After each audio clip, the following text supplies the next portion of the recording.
I was up in northern Norway, and I had prayed for about 10 years to meet Ron, because I had read in a small notice in a Swedish daily newspaper that the Ark of the Covenant was found. And so I thought, if this Ark really has been found, then it must be a man of God that found it, because God wouldn't trust it to anybody else. So I said, Lord, please let me meet this man, you know. And then I think it was 10 years later, I came up to northern Norway, and somebody put a video. They said, you gotta see this. And they put the video in, and there it was, the 4 presentations of Ron and his 4 fans, and among them was the Ark of the Covenant. I thought, this is the guy that I've been praying about to meet. You know, and in the end there was a presentation of the White Archaeological Research. So I just made contact, and I found out that the Norwegian group was going down with Ron that very autumn. I saw this tape, I think in September or October '95. And then I went with this Norwegian group in the end of November to meet with Ron and to travel with him. And I actually did an extra week because I really wanted to check on this man to see who he was, because people were saying, well, you can darken a mountain peak on a computer, and this guy's a fake. And so I thought, I want to check this out for myself. And immediately when I saw these things, what moved me a lot was, of course, the story about the Ark of the Covenant. But when I saw you presenting Mount Sinai, and this is where Israel got the 10 Commandments, it moved me to tears, and I just felt I want to go there. I knew it was a place where God had presented himself, you know, and it was, I think it's just in my own heart, it's a haunt after God. I was just longing. So I began to pray to the Lord. I said, Lord, help me to get into Saudi Arabia. And immediately, you know, after the trip to Israel in December, the following year, in January '96, I applied for a diver's license, because I figured I wanted to see these things on the bottom of the sea myself. And I began at the same time to pray and ask the Lord to give me contacts, because I wanted to get into Saudi Arabia. And would you believe it? That summer at that hospital up in northern Norway, I was going to do a whole year there. That summer I had a patient that came from Saudi Arabia, and I was amazed. It has never ever happened to me. All the thousands and thousands of women that I worked with as midwife, no one ever came from Saudi Arabia. But that summer a woman came from Saudi Arabia as a refugee into Iraq and then on to Norway. Another thing that happened was that I met a gynecologist. He just told me that I went to Saudi Arabia. I'd never met a gynecologist. He came up to do a locum in the hospital up there. I've never met anyone before who just said that he'd been to Saudi Arabia. And then 3 weeks after him, another one came. And of course, I started to interview them a lot, you know, and I said, please, can you tell me how you got in there? And they gave me the name of a lady in Copenhagen who has an agency and has contact with the Saudi Arabian officials and the hospitals, and send hospital staff over to Saudi Arabia from Scandinavia. So I just got in contact with her, and she sent me the application forms, and in September she came to Stockholm and she interviewed me. And she told me what was required and everything, and then from that time it just rolled on, you know, because I had to do many vaccinations. It took like 3 months to prepare to go. Well, being a woman in Saudi Arabia is tough.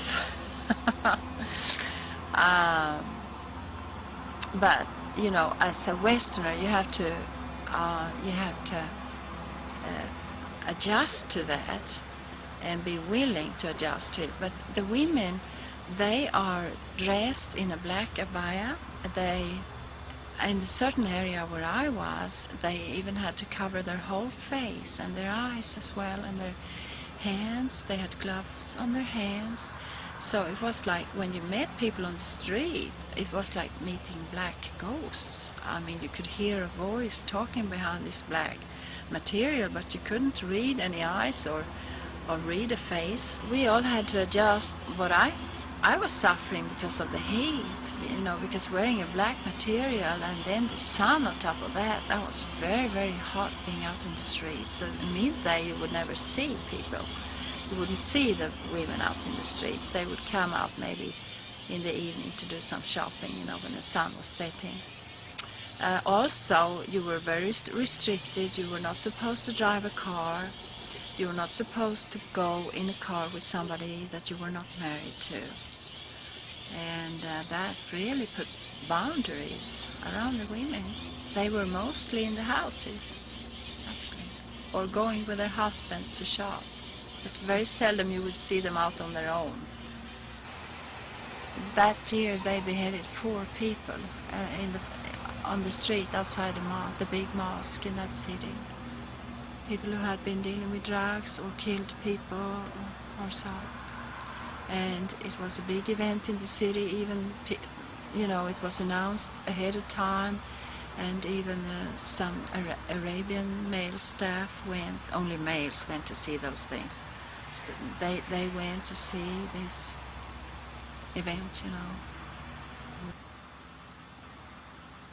Well, I studied the Wyatt Archaeological Research, their stories about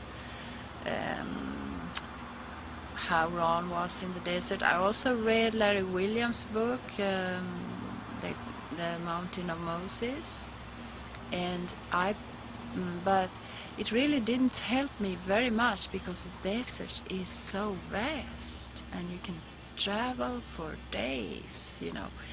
So I had to pray my way, and I said, Lord, please show me a way.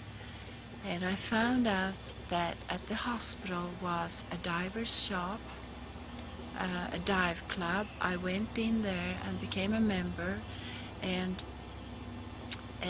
I was there like for a couple of months without telling why I really was in Saudi Arabia. No one really knew. But after a while I found out that I just felt one day I came in there that I should tell 2 guys.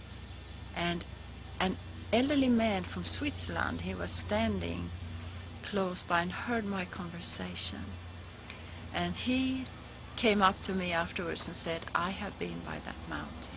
He had read the Mountain of Moses, and he had gotten a permission to go to the mountain, a military permission, and a whole convoy of American militaries went to see this mountain.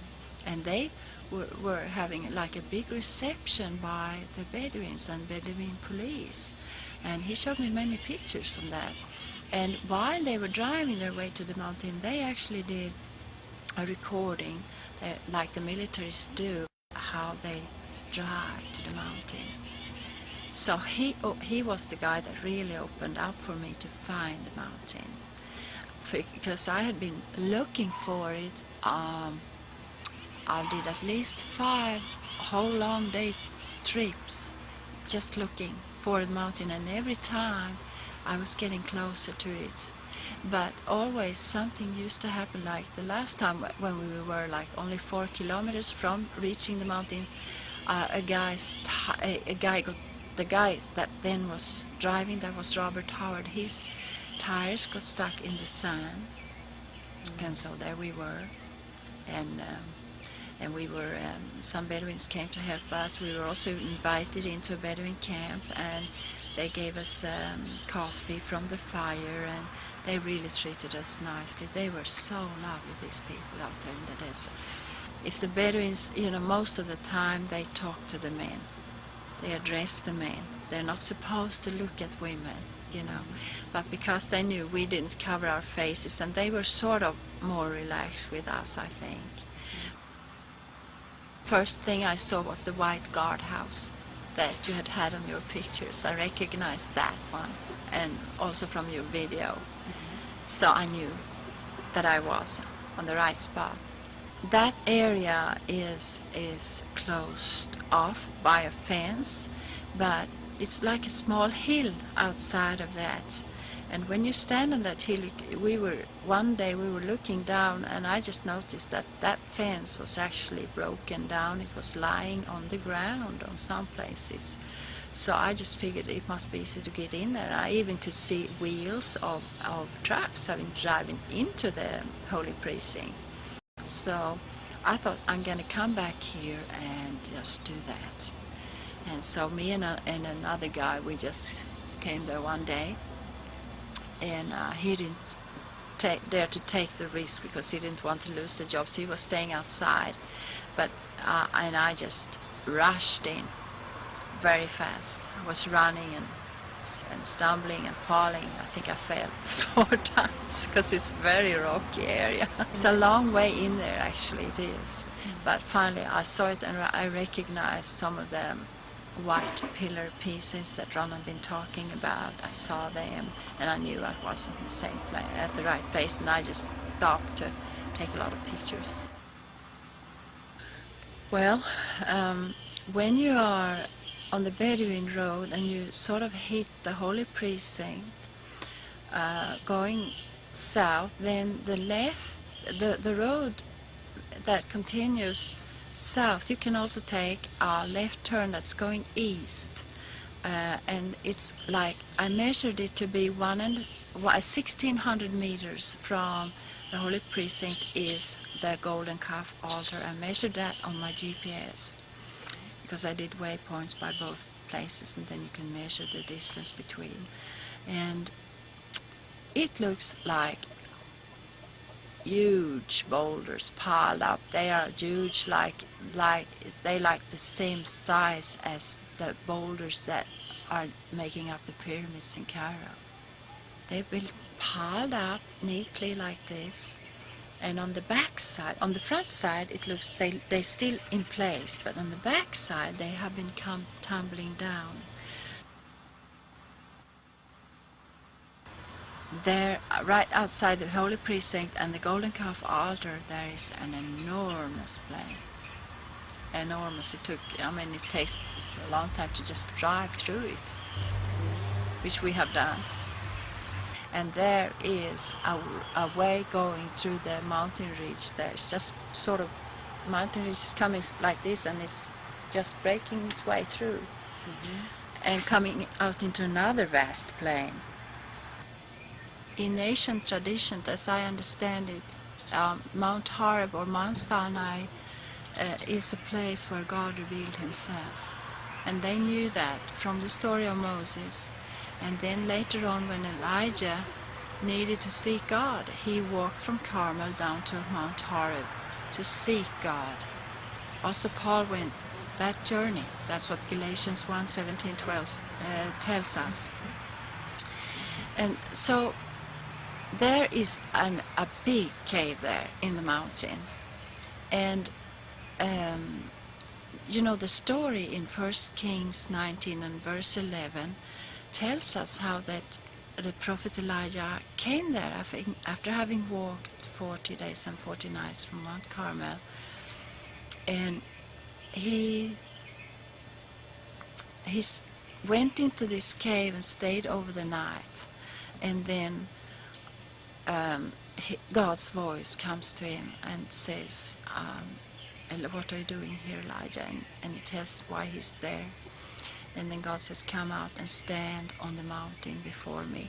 And if you see the picture that I've taken, there is a place outside the cave where you actually can stand. And you can see the whole mountain and the whole view there from there. So then the story goes on to tell how there came a storm that broke loose pieces from the mountain and also rent rocks. The Bible actually says that the rocks rent. And when I had read that story, I realized this is the place where Elijah came. So I started to look for those things. But I think I've been like by the mountain 5 times, and I've noticed those stones without having it clicking first. You know, I saw stones lying in the holy precinct. It's a big boulder. It looks like a knife has just cut it into 2 pieces like this, just like this. I've been traveling in the desert for so many days, just looking for this mountain and this place. Nowhere have I seen boulders that have been split like that into 2 halves, like you cut an egg with a sharp knife and it just is lying like that. So that was one thing I saw. Another thing that I saw was that there were stones there that looked like they had been scourged on the top. They were too far from the scourged mountain top to have come tumbling down from that one, so they must have been scourged on place at the holy precinct.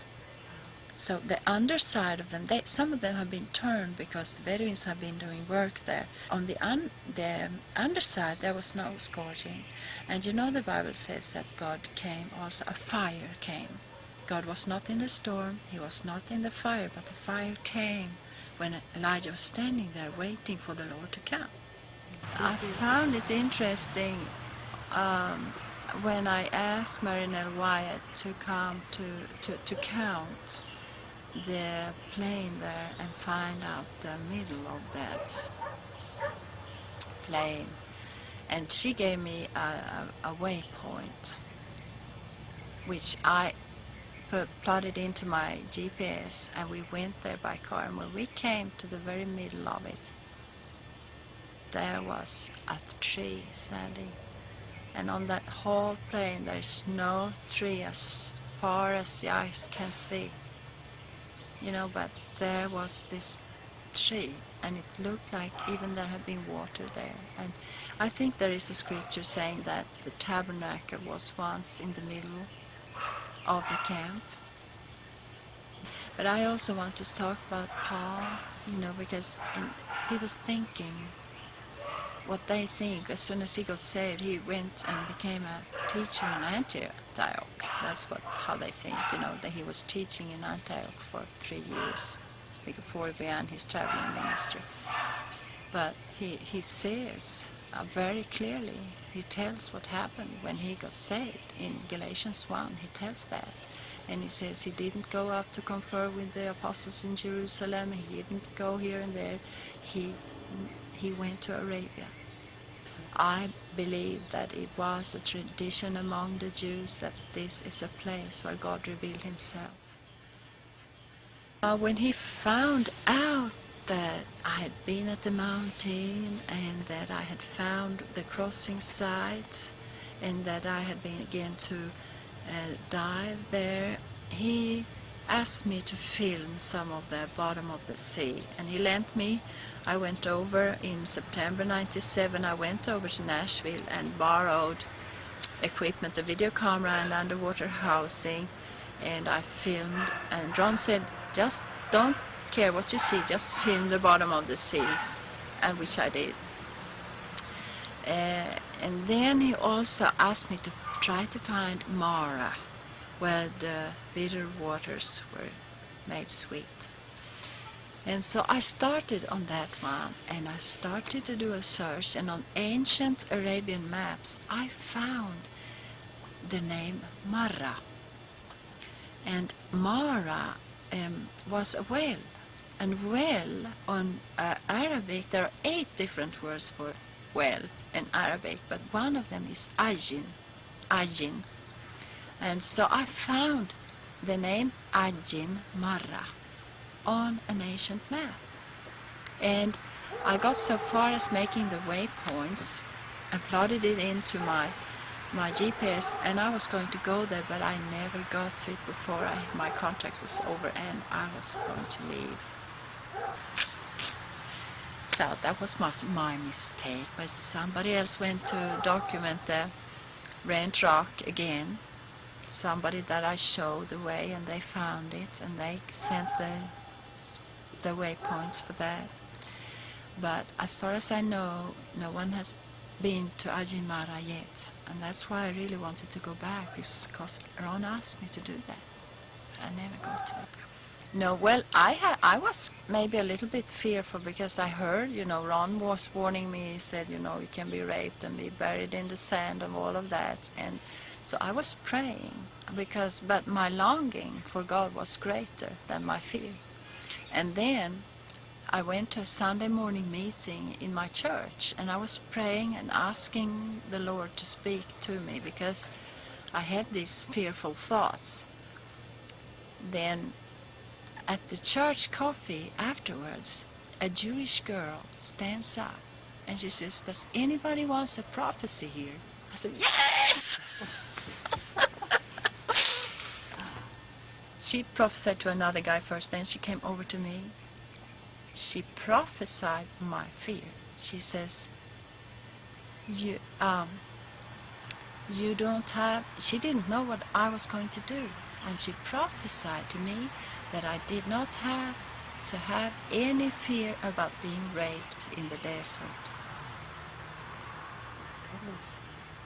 Because God was going to protect me and hold his hand over me, which he did. Or he always has done. All the time when I've been traveling for the in kingdom business, he has always protected me.